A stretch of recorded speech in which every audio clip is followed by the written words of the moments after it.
This hair is disgusting.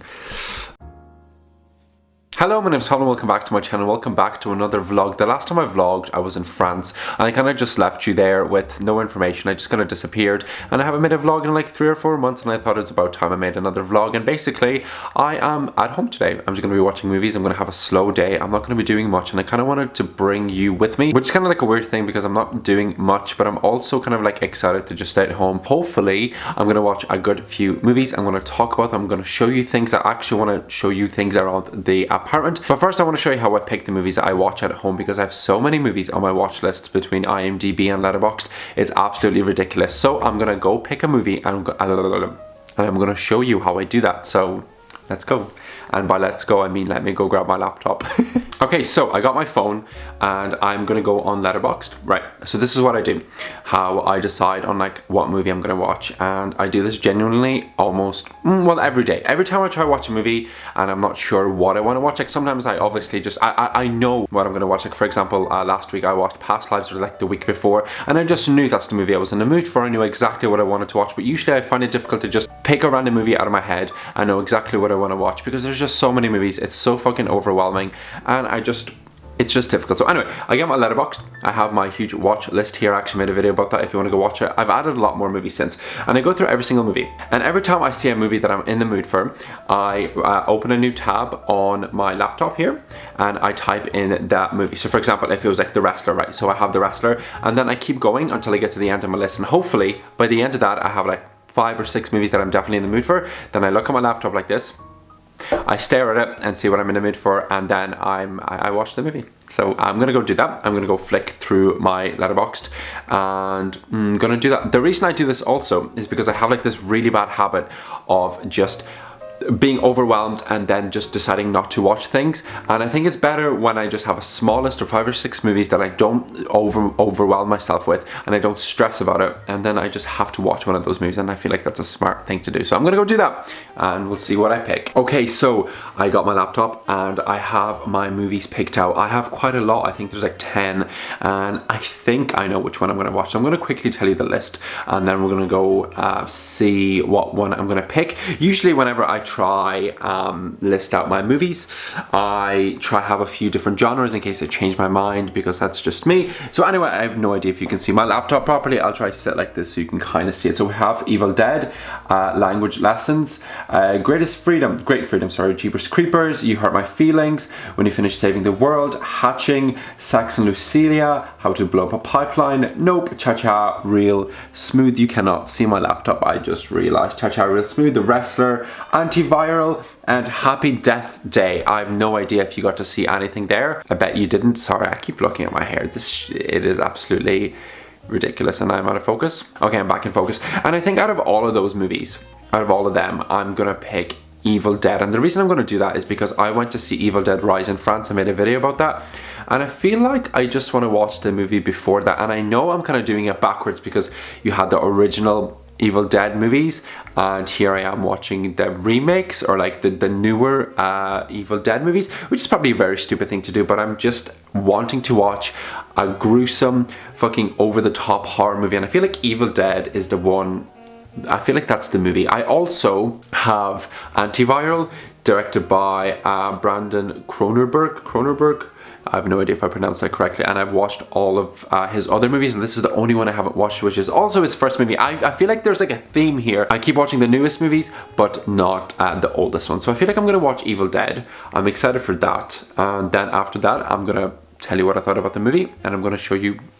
I have no idea. Let's just go watch the Evil Dead from 2013. And I know that Evil Dead Rise. You know what? That's not. Let's just go watch the movie. Okay, hello. I've watched Evil Dead, and I also had lunch because I was so hungry. I was getting towards the end of that movie, and it was getting fucking batshit crazy. So many things were going on. We had somebody cutting somebody's body in half, or a chain, just like raining blood. It was absolutely all over the place, and I was just like thinking about lunch, and I don't know if that was the best way to watch Evil Dead, but I had a fun time. I have a few things to say about the movie. I do not want to say too much, but okay, so you know what Evil Dead is about. This is like the remake, right, that came out in 2013. A group of friends and a bit of family go into a cabin in the woods because there's a girl called Mia, and she's trying to recover, she's trying to become sober, and they find this book, this evil book, and everybody gets slowly possessed. And this movie is fucking batshit crazy. If you have ever wanted to watch a horror movie that feels like a genuine nightmare where everything is just going on, like the most gruesome, batshit fucking crazy nightmare fuel horror movie, then this is the exact movie for you. I feel like I need to watch the originals, but that was fun. Like, I don't really know what to say about it aside from the fact that some of the sequences, some of the shots, some of the things happening in this movie were insane, but at the same time I feel like there were shots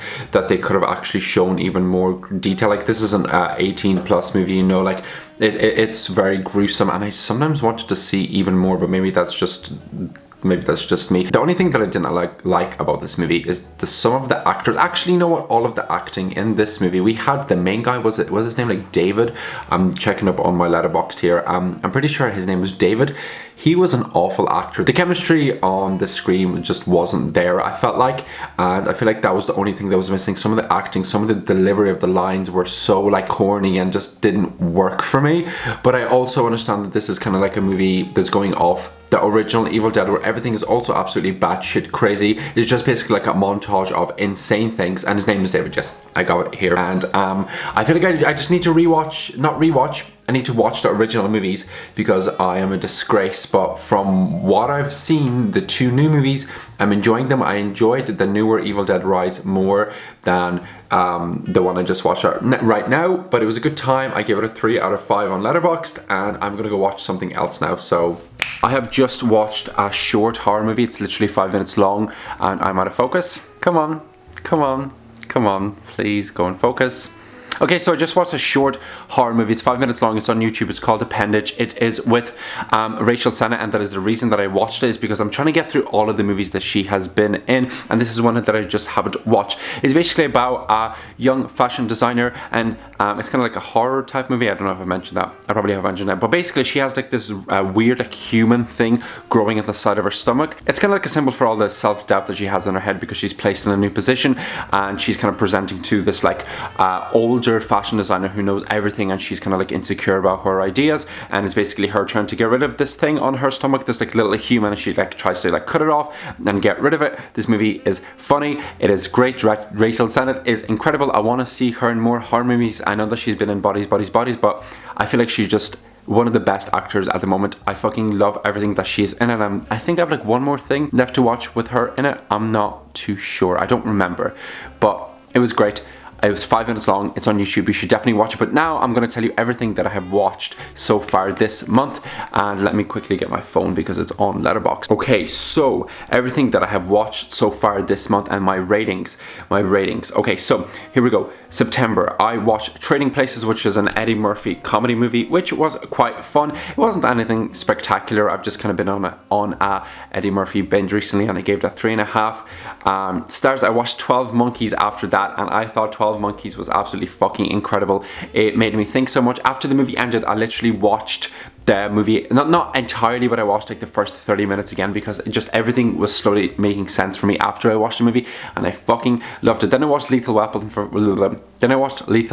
the first time. This movie is fucking over the top. It is insane. It is nuts, especially the ending, which was so fucking funny, but I gave that 4 stars. Then I watched Ice Age because I'm going through like this phase of where I'm watching movies I never actually watched as a kid, and I know it's embarrassing to say, but I've never actually watched Ice Age, and I gave that 3.5 stars. Then I watched the horror movie The Descent from 2005, which is about a load of it's like a group of friends, and they descend into a cave, and there's spooky things in there, and it was quite scary at times, but also I wasn't really feeling it when I was actually watching it, so I gave that 3.5 stars. Then I watched Treasure Planet because, again, trying to fill in that gap. It was wholesome, it was cute. I can definitely understand why people love this movie, and I gave that 4 stars. Then I watched The Overnight. I watched The Overnight because of the director, Patrick Bryce. He directed Creep, so I was like, I'm gonna watch more of his movies, and it was fine. It was quite funny. I kind of wanted it to explore more of the themes that it did explore, but I gave it a 3 stars, which I feel is fine.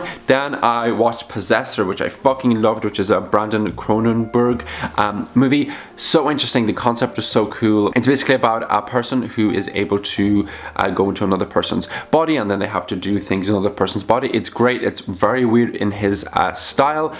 I don't know, I just really enjoyed it, and I gave that 4 stars. Then I watched Red Eye with Cillian Murphy. It was directed by Wes Craven, and I thought that this movie was fine. I don't know if Cillian Murphy's kind of like performance and just character really works. You can tell it's a Wes Craven movie because he knows how to make something suspenseful, but that whole like hour on the plane thing just did not work for me. And then I watched Evil Dead, which I've already spoken about, and then Appendage. So that's everything that I watched in September so far. I don't know if I'm going to get time to watch something else today. I don't know, but if I do, I'm obviously going to vlog it. If I don't, I'll just vlog it tomorrow. But I am going to go, I've things to do now, so I can't watch a movie, sadly. But that's everything that I watched in September. That's my review on Evil Dead and Appendage, and I will see you probably in a few minutes. This vlog isn't ending. I don't know why I'm making it sound like the vlog is ending. It's not ending. I just have things to do. Okay, I'm gonna do something that I've never done on this channel, and I definitely feel a little bit weird doing it, but I'm still gonna do it. I'm gonna review books I've been reading. Books I've been reading recently, because if you do not know, I have a degree in English, and reading is something that I try, you know, do quite a lot. Over the last few months I kind of like fell off reading, and I've gotten back into it over the last month or so, and I've been absolutely loving it. And this is probably going to be an awful review because I'm not good at reviewing books, but I'm going to try my best, and I'm going to work my way from the top of this stack, oh my gosh, of books, and I'm going to talk about them. I'm going to tell you what I thought about the books, what they're about if I'm able to, and we're going to see how this goes. I do not know if this is going to be good or not, but I want to do it, so I know. So this is what I'm currently reading at the moment. It's called Perfume by Patrick Suskind. Blind Boy, you know, the podcaster, the person that I love a lot, recommended this, and he kind of described, well, it was another book that he recommended. It was called A Pigeon by the same author. It was about a guy who wakes up, who has like a very mundane life, a very cyclical life, and he notices a pigeon in his hallway, and he becomes obsessed with this pigeon because he's like, why the fuck is this pigeon ruining my life? He is in my apartment block, he's ruining my fucking life. And this isn't this book, this is another book. This book is actually about a man who had a very shitty childhood, but in that shitty childhood he was able to develop, his entire vocabulary doesn't exist like the way ours does. It exists simply by smell. He's able to detect the world around him simply by smell, and he goes throughout his life by you know, being fascinated, obsessed with smells, and he actually gets I don't know, like a modern equivalent of an internship with a person who is a perfumist, I think that's the right word. He starts working with him and he creates these incredible perfumes,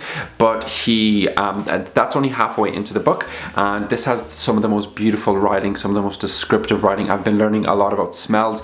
It's quite a difficult book to read for me because there's a lot of words in here that I do not know, but also I folded, you probably can't tell, I folded a lot of pages because I'm fascinated with the writing in this. This character is so interesting. Like, imagine living in the head of a man who doesn't think the way we do, and he only thinks by smell. That's basically what this book is, and seeing him kind of like, I don't know, navigate his way through life is so interesting, and I'm really curious to see where the book goes, because at the moment he has left this perfumist person he's working on. He's actually not enjoying the senses that he's been gifted with. He's actually despising them, and he's kind of losing control of himself, and he's living inside of a cave because I don't know why yet, but it's interesting because it's the second part of the book, and he's clearly having kind of a breakdown. And I should probably tell you the character's name. I always forget it. It is called, his name is Grenouille. I think it's Grenouille.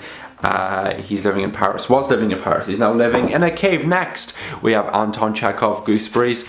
Gooseberries? Yeah, it is. It's a super short book. I have 80 of these. It's like a whole collection. It's a great way to venture into authors without really committing yourself. This is Anton Chekhov's 3 short stories. He's a Russian author who's absolutely fucking incredible. We have The Kiss, The Two Volodya's, and Gooseberries, and his writing is so fucking beautiful. He's able to give you the most, like, imagine I just told you the most mundane thing happened. This person is able to write it in 40 pages in the most interesting, fascinating way possible. For example, in the story, The Kiss, we have like a soldier, and he goes into a dark room at this party that he's in, and he gets kissed by a randomer, and he spends the entire story fixating on this one kiss, being like, who was it, how could this have happened? And it is the writing. Chekhov is fucking incredible, the way he crafts his characters, the way he oh boy, if you're looking for some beautiful writing and very intriguing and interesting stories, this is the book, because it's great. And it's also like 50 pages, like it's not a commitment. It's such a good way to like broaden your horizons within reading, and I feel like I want to read more Chekhov. I've read some of his short stories and I want to read some of his plays. So maybe next. Then I read Akutagawa's The Life of a Stupid Man, and this is probably the most depressing book I've read in a really long time, and I absolutely love depressing literature. There's 3 stories in this. The first one is kind of very similar to Rashomon, I think, which is kind of a murder happens, but you hear it from different people's perspectives, and different perspectives kind of make you think about the idea of truth. But the most interesting story in this little book is called The Life of a Stupid Man, which is basically, it kind of feels like 40 or 50 diary entries of Akutagawa's life, and it's meant to be a memoir. Is that the right word? Yeah, I think it's meant to be a memoir, but it's very unconventional because it's just random snippets throughout his life. Maybe he's looking at a puddle, or maybe he saw this color and it reminded him of this melancholic thing. And if you know his life, you know that he committed suicide fairly soon after finishing The Life of a Stupid Man. And the more you read into it, the more you kind of look at each line, the more depressing it becomes, and the more you read about him, the more interesting of a character he is. And he even like pokes fun at himself, and he doesn't take himself seriously, and it's very depressing because he's obviously was taken very seriously as an author because he's such an intelligent person. And he even like writes a note. You can't really see it, but he says, "I'm living in the unhappiest happiness imaginable, yet strangely I have no regrets. I just feel sorry for anyone unfortunate enough to have had a bad husband, a bad son, and a bad father like me. So goodbye then. I have not tried consciously, at least, to vindicate myself here." Beautiful. If you love depressing literature, if you love things that will make you just feel extremely numb and just look into the sky like this, then go for it. This is probably, I would say, maybe my favorite thing that I've read so far this year. It was just absolutely beautiful, his takes on just ordinary things. It's even interesting the way he tries to convince himself that he loves his wife. And you just, I don't know, and I feel like a lot of the learning from this book comes from your further research into his life himself, and I really want to read more of his plays. I want to read more of his short stories, and he's just genuinely a master at what he does. This was fucking incredible, and it made me feel something. Then I read Murakami's Kafka on the Shore, which is a very confusing book to explain, but basically it's about a boy called Kafka who runs away at 15 under the shadow of his father's dark prophecy. Then we have a story of a man named Nakata who's a tracker of lost cats, and he had an accident that happened to him when he was very young that impacted his life in a very weird way. He's been able to speak to cats, and in this story you have these two parallels.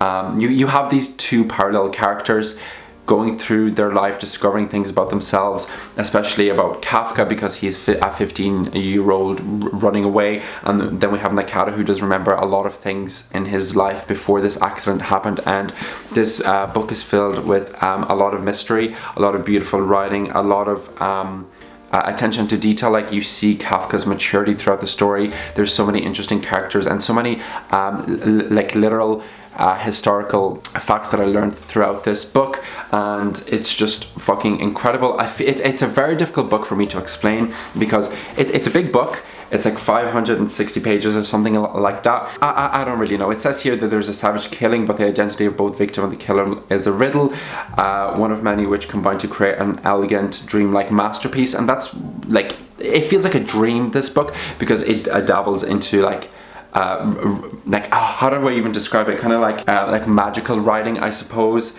I don't know. It's a hectic book. It's a crazy book, but I absolutely loved it. And I don't know, Murakami's able to create these characters that you really, really love. And it's also interesting because I've read Norwegian Wood by him, but in this book he ventures into kind of like the subconscious and the conscience and the idea of spirits and like not being able to control all those sort of things. And I don't know if I can say much more about this book because it's a book that's very difficult for me to explain. And it's funny because whenever I was kind of like reading it, I was like, I do not know how I would describe this book to anybody, and here I am struggling to do so. I don't know, but I feel like if you enjoy some beautiful writing, some beautiful characters, and you just have time with a book like this, you'll really enjoy it. At times the pace is a bit slow, especially towards the end where Kafka is in a cabin and the time is going very, very slow. But it's also really interesting in this book because you don't really know what's real and what's not, what's actually happening in reality, what's one of maybe like Kafka's spirits.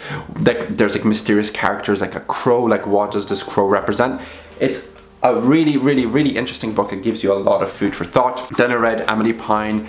I read Wreath and Pen by Emily Pine, who is an Irish author who is an author of a non-fiction collection of short stories called Notes to Self, which was beautiful, and this is her first fiction, just her first fiction book. And this is about two different characters, one of them being a little bit older, she's struggling in her marriage, and then we have a younger person, Pen, I believe it's a Pen, yeah, Pen is struggling with, you know, she likes somebody, and she's not sure what to do, like all her feelings. I think she's like 16, and it just kind of like goes through both of these characters' lives, how they deal with these problems. It's very interesting. It's a very easy read.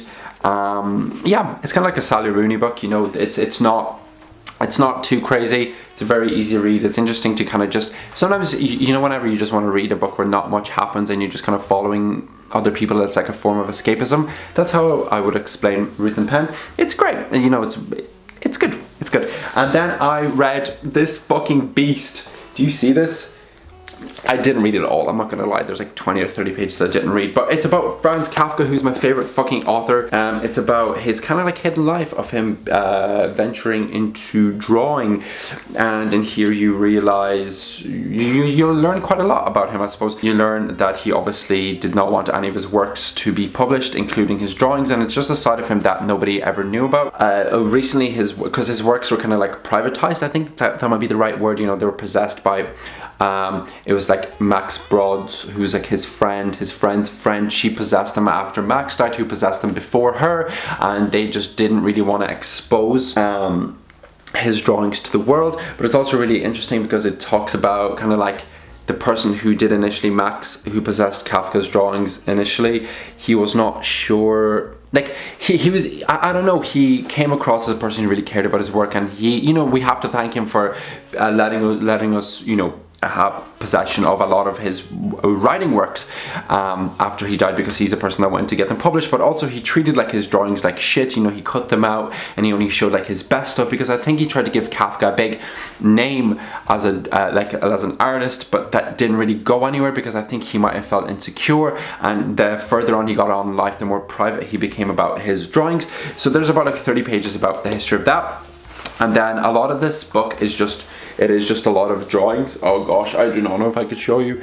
But basically, it was just very interesting to kind of look into this side of Kafka, because you just don't think about him drawing whenever you're reading his fucking beautiful writing. And it was just very interesting, and I think like the reason I didn't finish the book is because the last 20 pages or 30 or whatever are academic essays, and I've not read an academic essay in a little while, in like 4 or 5 months, and I don't really want to do that, but I will get around to it. But it's just a side of Kafka I never knew about, and if you love Kafka, this is a good book to get. It's quite expensive, but I got it as a gift. I also got this as a gift, and this as a gift, and actually these two as gifts, so thank you.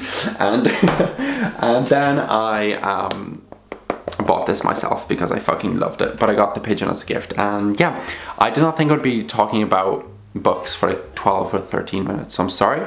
I don't know if you care about this, but it's interesting to try, because whenever I read books, I just sit there and I'm like thinking things over, and I take notes, and obviously like I fold pages and I underline things that I find very, very interesting, but I never have like a outlet, I suppose, to discuss everything that I think about these books. And I know I definitely struggle to be coherent in discussing books, because it's something that I'm not confident in. It's not a skill that I have developed, but this was nice. This was a really nice thing to discuss. So do you read? What sort of books do you like to read?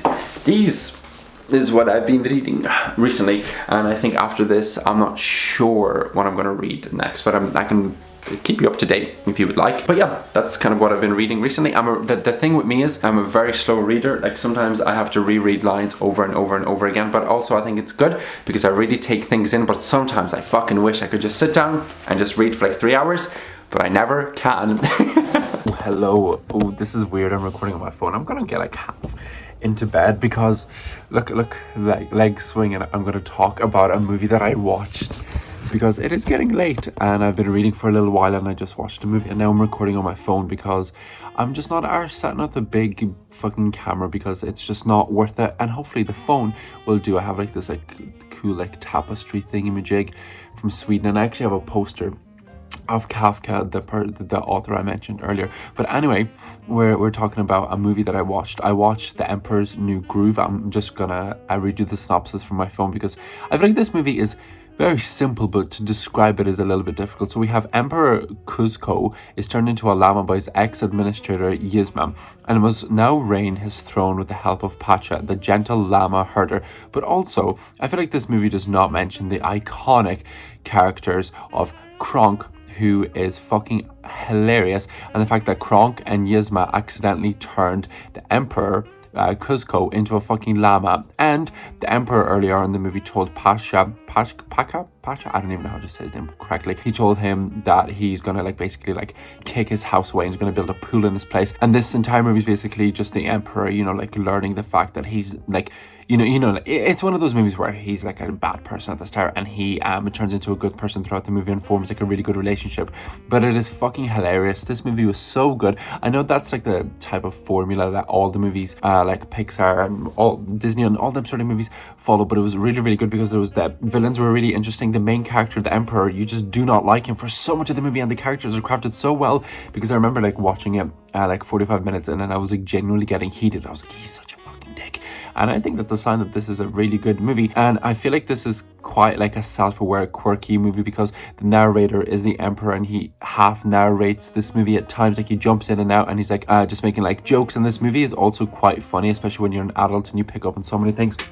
And saying that, the reason I'm watching all these movies again is I'm kind of like filling in the blanks of my childhood, because whenever I was young, I didn't watch a lot of these movies because, well, whenever like people watch these movies, you know, whenever you're like 6, 7, 8, 9, 10 or whatever age you are, I was just moving from Lithuania to Ireland, so I didn't know English, and I spent the majority of the time watching Dora and just whatever was on TV. So I feel like I missed like a big section of my childhood with incredible movies like this, and I just want to fill in those blanks because I have the opportunity now, you know, when I live in my own place, and I have Disney Plus, so I'm watching them all on that, and it's just great to, I don't know, they compared to everything I watch, I feel like Monsters Inc. was still the #1 movie that it was just fucking so good, but I feel like The Emperor's New Groove might be #2. It was so good. I love the character of Kronk. I thought this entire story was creative, it was funny, and yeah, I don't know, I just really loved it. That was such a good fun time. If you have not watched that movie, you should definitely watch it. But that's kind of me.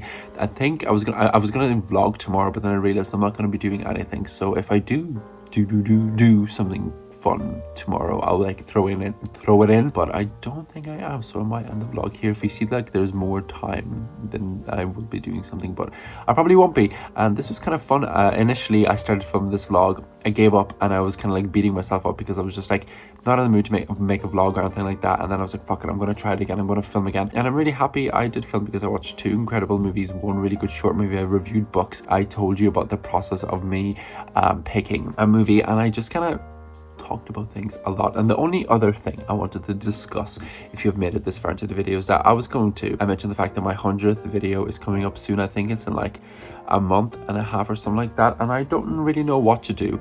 A little fact, I guess, if you didn't know, whenever I started this channel, I wanted to basically just make 100 videos and then fully stop. I just wanted to see if I could like gain a little bit of attention, like not attention, a bit of an audience, and then just also hold myself accountable and be kind of like disciplined in the fact that I can be creative every single week, you know.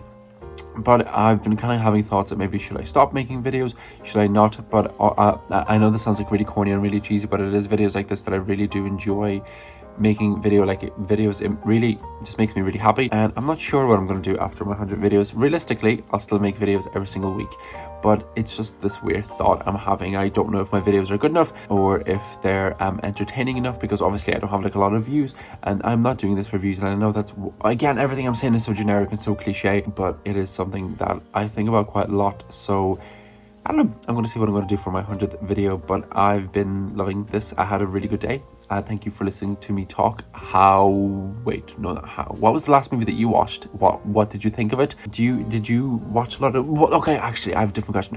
What movies did you watch as a kid? And what is like the most influential movie that you just watched that was like so impactful on you? I want to know. Leave a comment, and thank you so much for watching, and I'll see you in the next video. Goodbye.